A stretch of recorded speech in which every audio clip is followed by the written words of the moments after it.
Hey everybody, Andrew here from Send Security, YouTube channel dedicated to all things application security. This is the first episode in a new series I've created on building a professional pen testing studio at home.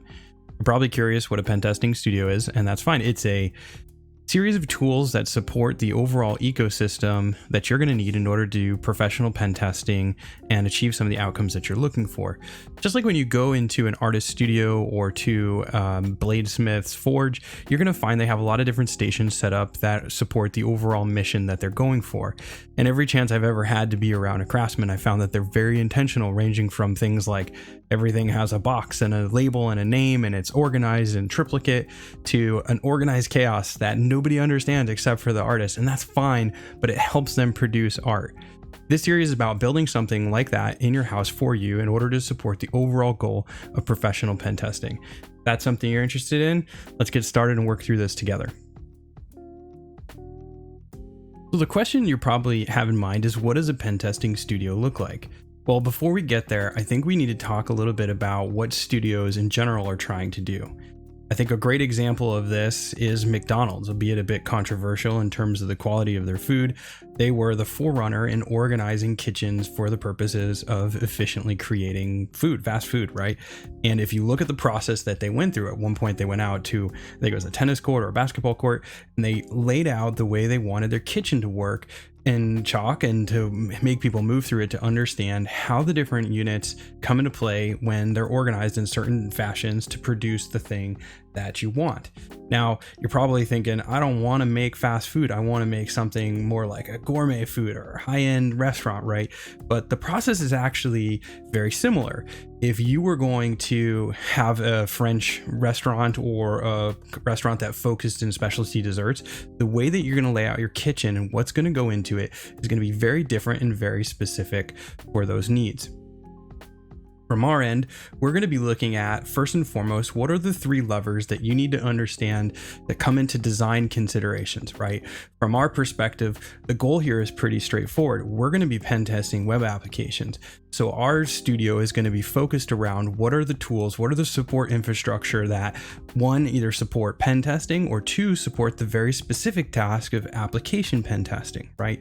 But even then, there's design decisions that we need to talk about, assumptions that you're going to make in terms of how you're going to focus your energy. For me, the first question you should be asking yourself is, do you plan to be a business? The studio that I'm building right now for myself is really just for the purpose of education or doing some training. But if you're going about this as if you're a professional business, the design considerations you're going to have to make are going to be a little bit different than mine. You're going to have to look at things like, what do the licenses look like? Can you use this in a commercial entity, or do you need to get a specific license for that? The second question you're going to ask yourself is, are you going to be collaborating with another person?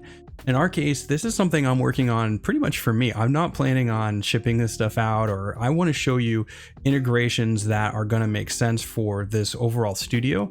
But when you have more than one person looking at it, you have to take into consideration, how do these things work? What are they trying to accomplish across the board? Because you have multiple people looking at the same problem. The last design consideration that I recommend you take a peek at is, how comfortable are you with on-premise versus being in the cloud? For me, I have a bit of a process in which I look at a data classification. There's certain things I'm clearly okay with putting into the cloud, such as my email or other sort of low risk types of things, depending on how you look at it. And then there's other things that I really would prefer to keep on-prem. My preference here is going to be on-premise, and everybody's going to have different mileage, but understand that that design decision is going to have implications as you're planning this out. So the last thing we need to talk about is what goes into a professional pen testing studio in the first place. What are those stations that we're going to focus on? Again, we're going to be very web focused, and we're focused on breaching perimeters. And so with that comes a couple of different design considerations that are specific, I think, to that activity. The first thing that I think every studio is going to run into is you need some sort of workbench. A workbench is a place for you to organize all your different thoughts, all of your systems, in order to assemble your product. Think of it as a place where all the outputs of the other stations are going to come to, and you're going to be looking at it to do things like maybe your data analytics, ask the sort of questions that you're going to want to understand how to do further testing. And then you're going to go back to your stations and you're going to perform those tests, right? The next thing you're going to be looking at is a staging server. A staging server is going to be a place similar to like a lab. People talk about this in the industry as a lab to learn new technology. In our case, we're learning new technology very specifically for the purposes of exploitation. So if there's something that I don't know how to do, or there's a new technology that just came out, I always pull it down, I always work with it local, and I try to make sure that I can get the basics working on my system ever before I start launching attacks against a client side. Otherwise, it's a path to frustration. You don't actually know what works, you're just guessing, right? There's a lot of guesswork we can take out by having a proper staging environment set up for ourselves.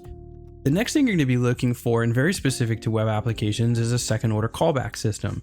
You're going to need to have something exposed to the internet, whether it's in a VM in the cloud or on a VM on your network, that's going to be able to receive communication from a third party.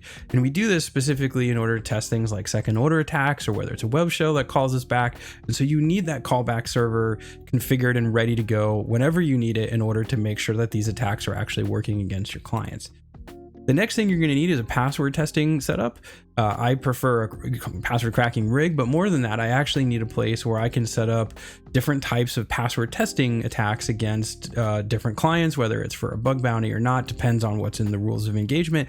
But it's always useful to have this thing ready to go, because the setup time, if you do need this, if you are going to run into it in scale, is actually a little difficult, and it's unique in and of itself to make sure that you've got this all right.